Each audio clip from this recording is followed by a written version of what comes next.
ಒಂದ್ ಕಡೆ Donald Trump ಇರಾನ್ಗೆ 48 ಗಂಟೆಯ ಡೆಡ್ಲೈನ್ ಕೊಟ್ಟಿದ್ರೆ ಈಗಾಗಲೇ 10 ಗಂಟೆನೂ ಕಳೆದು ಹೋಗಿದೆ. ಇನ್ನೊಂದು ಕಡೆ ಇರಾನ್ ಹಾರ್ಮುಜ್ ಜಲಮಾರ್ಗ ಶತ್ರುಗಳಿಗೆ ತೆಗೆಯಲ್ಲ ಅಂತ ಶಪಥ ಮಾಡಿದೆ.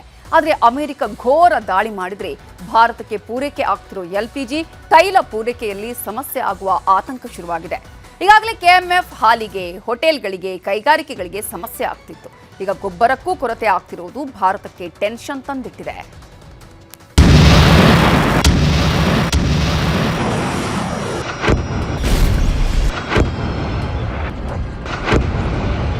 ಅಮೆರಿಕ, ಇಸ್ರೇಲ್ ಒಟ್ಟಿಗೆ ಸೇರ್ಕೊಂಡು ಇರಾನ್ ಮೇಲೆ ನಡೆಸುತ್ತಿರೋ ಯುದ್ಧ 23ನೇ ದಿನಕ್ಕೆ ಕಾಲಿಟ್ಟಿದೆ. ಅಮೆರಿಕ, ಇಸ್ರೇಲ್ ವಿಧ್ವಂಸಕ ದಾಳಿಯನ್ನ ಮುಂದುವರೆಸಿದ್ರೆ ಇರಾನ್ ಪ್ರತಿದಾಳಿ ಮಾಡ್ತಾನೇ ಇದೆ. ಆದ್ರೆ ಈ ಯುದ್ಧದಿಂದ ನರಕ ಅನುಭವಿಸುತ್ತಿರೋದು ಮಾತ್ರ ಪಶ್ಚಿಮ ಏಷ್ಯಾ ದೇಶಗಳು, ಅದರಲ್ಲೂ ಭಾರತ. ಯುದ್ಧದಿಂದ ಶುರುವಾದ ಗ್ಯಾಸ್ ಟ್ರಬಲ್ ರಾಜ್ಯದಲ್ಲಿ ದಿನಕ್ಕೊಂದು ವಲಯಗಳನ್ನ ವ್ಯಾಪಿಸಿಕೊಳ್ತಿದೆ.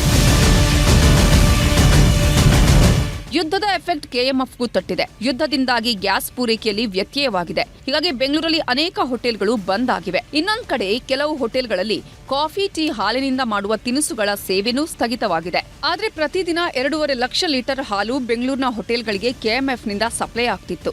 ಈಗ ಕೇವಲ 2 ಲಕ್ಷ ಲೀಟರ್ ಹಾಲು ಮಾತ್ರ ಖರೀದಿ ಮಾಡಲಾಗ್ತಾ ಇದೆ. ಇನ್ನು ರೈತರಿಂದ 1 ಕೋಟಿ ಲೀಟರ್ ಹಾಲನ್ನ KMF ಖರೀದಿ ಮಾಡ್ತಿದೆ. ಅದರಲ್ಲಿ 36 ಲಕ್ಷ ಲೀಟರ್ ಬೆಂಗಳೂರಲ್ಲಿ ಮಾರಾಟ ಆಗ್ತಿದ್ರೆ ಇನ್ನೂ 64 ಲಕ್ಷ ಲೀಟರ್ ರಾಜ್ಯದ ಜಿಲ್ಲೆಗಳಿಗೆ ಹಾಗೂ KMF ಪ್ರಾಡಕ್ಟ್ಗೆ ಬಳಕೆ ಮಾಡಲಾಗುತ್ತೆ. ಆದರೆ ಈಗ ಹೋಟೆಲ್ ಬಂದ್ ಆಗಿರೋದ್ರಿಂದ ಹಾಲು ಖರೀದಿಗೂ ಹೊಡೆತ ಬಿದ್ದಿದೆ.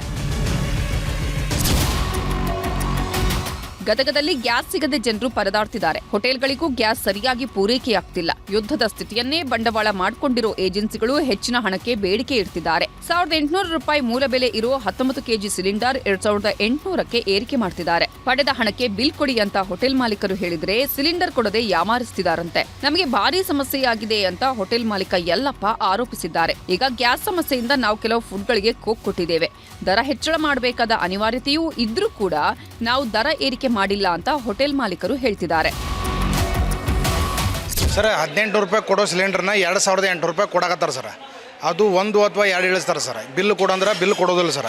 ನಾವಿಲ್ಲಿ ಒಲಿ ಹಚ್ಚೋ ವ್ಯವಸ್ಥೆ ಮಾಡೋರಂದ್ರೆ KSRTC ಅವರು ಅದಕ್ಕೆ ಪರ್ಮಿಷನ್ ಇಲ್ಲ ಅಂತ ಮೊದಲು ಅಗ್ರಿಮೆಂಟ್ ತೊಗೊಂಡಿರ್ತಾರೆ ಸರ್. ನಮ್ಮಲ್ಲಿ ಇಲ್ಲಿ ನಾಷ್ಟಾ ಊಟದ ಭಾಳ ಅವಶ್ಯಕತೆ ಐತೆ ಸರ್.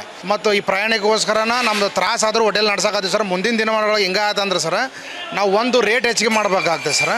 ಇಲ್ಲಾಂದ್ರೆ ಹೋಟೆಲ್ ಬಂದ್ ಮಾಡ್ಬೇಕು. ಈ 2 ಆಪ್ಷನ್ ಬಿಟ್ಟರೆ ಏನೂ ಇಲ್ಲ ಸರ್ ನಮ್ಮಲ್ಲಿ. ನಮ್ಗೆ ಹೋಟೆಲ್ ಬಂದಾದ್ರೆ ಪ್ರಾಬ್ಲಮ್ ಆಗತ್ತೆ ರೀ ಸರ್. ಯಾಕಂದ್ರೆ ನಾವು ಮಕ್ಕಳ ಮದುವೆಗೋಸ್ಕರ ಅದಕ್ಕೆ ಇದಕ್ಕಂತ ಸಾಲ ಮಾಡ್ಕೊಂಡಿರ್ತೇವೆ ರೀ. ಸಂಘನಾಗೆಲ್ಲ ಸಾಲ ತೊಗೊಂಡೇವಿ. ಈಗ ನಾವು ಈ ಹೋಟೆಲ್ನಿಂದ ಜೀವನ ಸಾಗಿಸಾಕತ್ತೇವೆ ರೀ. ಈಗ ಸಿಲಿಂಡರ್ ಸಂಬಂಧ ಈ ಹೋಟೆಲ್ ಬಂದಾತಂದ್ರೆ ಮತ್ತೊಂದು ಹೋಟೆಲ್ ಹುಡ್ಕೊಂಡು ಹೋಗ್ಬೋದು ರೀ. ಎಲ್ಲ ಹೋಟೆಲ್ಗಳು ಬಂದಾದ್ರೆ ನಾವು ಇನ್ನು ದೇಶಾಂತರ ದುಡ್ಯಾಕೆ ಹೋಗ್ಬೇಕಾಗತ್ತೆ ರೀ ಸರ್. ಇನ್ನೊಂದು ಕಡೆ ಗದಗದಲ್ಲಿ ಪೆಟ್ರೋಲ್ ಪೂರೈಕೆಯಲ್ಲಿ ವ್ಯತ್ಯಯವಾಗಿದೆ. ಗದಗದ ಚೆನ್ನಮ್ಮ ಸರ್ಕಲ್ ಬಳಿ ಇರುವಂತಹ ಇಂಡಿಯನ್ ಆಯಿಲ್ ಪೆಟ್ರೋಲ್ ಬಂಕ್ನಲ್ಲಿ ಪೆಟ್ರೋಲ್ ಖಾಲಿಯಾಗಿದೆ. ನಿನ್ನೆ ರಾತ್ರಿಯೇ ಪೆಟ್ರೋಲ್ ಖಾಲಿಯಾಗಿದ್ದು ಡೀಸೆಲ್ ಮಾತ್ರ ಇದೆ. ಪೆಟ್ರೋಲ್ ಇಲ್ಲ ಅಂತ ಗ್ರಾಹಕರನ್ನ ಸಿಬ್ಬಂದಿ ವಾಪಸ್ ಕಳುಹಿಸುತ್ತಿದ್ದಾರೆ. ಪೆಟ್ರೋಲ್ ಇನ್ನು 4 ಗಂಟೆ ಖಾಲಿ ಆಗಿದೆ ಸರ್. ಸ್ಟಾಕ್ ನಾಳೆ ಬೆಳಗ್ಗೆ ಬರುತ್ತಂದಿದ್ದಾರೆ. ಡೀಸೆಲ್ ಸಪ್ಲೈ ಐತೆ, ಡೀಸೆಲ್ ಹಾಕಿಸ್ತಾ ಇದ್ದೀವಿ ಕಸ್ಟಮರಿಗೆ. ಯಾವುದೇ ರೀತಿ ತೊಂದರೆ ಮಾಡಿಲ್ಲ. ಬಂದು ಹೋಗ್ತಾ ಇದ್ದಾರೆ. ಬಟ್ ಡೀಸೆಲ್ ಅಂಕೂರು ಕಂಟಿನ್ಯೂ ಕೊಡ್ತಾ ಇದ್ವಿ ಕಸ್ಟಮರ್ಗೆ. ಗಾಡಿ ನಮ್ಮದು ಹೋಗಿದೆ, ಹಳೆ ಹಚ್ಚಿದೆ. ಬಟ್ ಅಲ್ಲಿ ಲೋಡ್ ಮಾಡ್ಕೊಂಬರ್ಬೇಕಲ್ಲ, ನಾಳೆ ಬೆಳಗ್ಗೆ ಬರುತ್ತೆ. ಇತ್ತ ಚಿಕ್ಕಬಳ್ಳಾಪುರದ ಶಿಡ್ಲಘಟ್ಟದಲ್ಲಿ ಗ್ಯಾಸ್ ಸಿಲಿಂಡರ್ ಪಡೆಯಲು ಜನ ಕ್ಯೂನಲ್ಲಿ ನಿಂತಿದ್ದಾರೆ. ಸಿಲಿಂಡರ್ ಸಿಗದೆ ಸಾವಿರಾರು ಜನರು ಖಾಲಿ ಸಿಲಿಂಡರ್ ಹಿಡಿದು ಕ್ಯೂ ನಿಂತಿದ್ದಾರೆ. ಇಂಡಿಯನ್ ಗ್ಯಾಸ್ ಗೋಡೌನ್ ಮುಂದೆ ಜನ ಕ್ಯೂನಲ್ಲಿ ನಿಂತಿದ್ದಾರೆ. ಸುಮಾರು ಅರ್ಧ ಕಿಲೋಮೀಟರ್ಗೂ ಉದ್ದದ ಕ್ಯೂನಲ್ಲಿ ನಿಂತಿರೋ ಜನ ಸಿಲಿಂಡರ್ ಸಿಗುತ್ತೋ ಇಲ್ವೋ ಅನ್ನೋ ಆತಂಕದಲ್ಲಿದ್ದಾರೆ. ಗೋವಾ ಗಡಿಯಲ್ಲಿ ಈಗ ಸಿಲಿಂಡರ್ಸ್ಗೆ ಶೋಧ ಮಾಡಲಾಗ್ತಿದೆ. ಗ್ಯಾಸ್ ಸಿಲಿಂಡರ್ ವ್ಯತ್ಯಯದಿಂದಾಗಿ ದಂಧೆಕೋರರು ಅಕ್ರಮವಾಗಿ ಗ್ಯಾಸ್ ಸಾಗಾಟ ಮಾಡ್ತಿದ್ದಾರೆ ಅನ್ನೋ ಆರೋಪ ಕೇಳಿಬಂದಿದೆ. ಹೀಗಾಗಿ ಅಕ್ರಮ ತಡೆಗೆ ಪೊಲೀಸರು ಮುಂದಾಗಿದ್ದು ಪ್ರತಿ ವಾಹನವನ್ನು ತಡೆದು ಪರೀಕ್ಷೆ ಮಾಡಲಾಗ್ತಿದೆ. ಕಾರವಾರದಿಂದ ಗೋವಾಗೆ ಅಕ್ರಮವಾಗಿ ಸಿಲಿಂಡರ್ ಸಾಗಾಟ ಆಗ್ತಿದೆ ಅನ್ನೋ ಮಾಹಿತಿ ಹಿನ್ನೆಲೆ ತಪಾಸಣೆ ಮಾಡಲಾಗ್ತಿದೆ.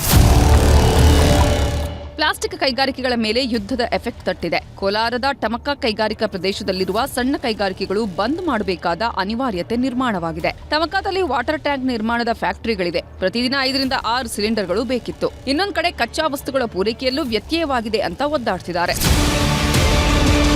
ಇಷ್ಟೆಲ್ಲ ಸಮಸ್ಯೆಗಳ ಮಧ್ಯೆ ಮಂಗಳೂರಿನ ಬಂದರಿಗೆ ಅಮೆರಿಕದ ಟೆಕ್ಸಸ್ನಿಂದ ಕಾರ್ಗೋ ಎಲ್ಪಿಜಿ ಹಡಗು ಆಗಮಿಸಿದೆ. ಪಿಕ್ಸಸ್ ಪಯೋನೀರ್ ಹೆಸರಿನ ಕಾರ್ಗೋ ಶಿಪ್ ಸುಮಾರು 16 ಮೆಟ್ರಿಕ್ ಟನ್ನಷ್ಟು ಅನಿಲ ಹೊತ್ತು ಮಂಗಳೂರಿಗೆ ಆಗಮಿಸಿದೆ. ವಿದೇಶದಿಂದ ಕರ್ನಾಟಕಕ್ಕೆ ಆಗಮಿಸಿದ ಮೊದಲ ಎಲ್ಪಿಜಿ ಹಡಗು ಇದಾಗಿದೆ. ಇನ್ನೊಂದು ಕಡೆ ರಷ್ಯಾದಿಂದ ಅಕ್ವಾ ಟೈಟನ್ ಕಚ್ಚಾ ತೈಲದ ಹಡಗು ಕೂಡ ಮಂಗಳೂರು ಬಂದರು ತಲುಪಿದೆ. ಇನ್ನು ಚೀನಾದ ಕಡೆ ಹೊರಟಿದ್ದ ಕಚ್ಚಾ ತೈಲ ತುಂಬಿದ 8 ಹಡಗುಗಳು ಭಾರತಕ್ಕೆ ಆಗಮಿಸಿದೆ ಅಂತ ಅಂತಾರಾಷ್ಟ್ರೀಯ ಮಾಧ್ಯಮಗಳು ವರದಿ ಮಾಡಿವೆ. Bureau report, news 18.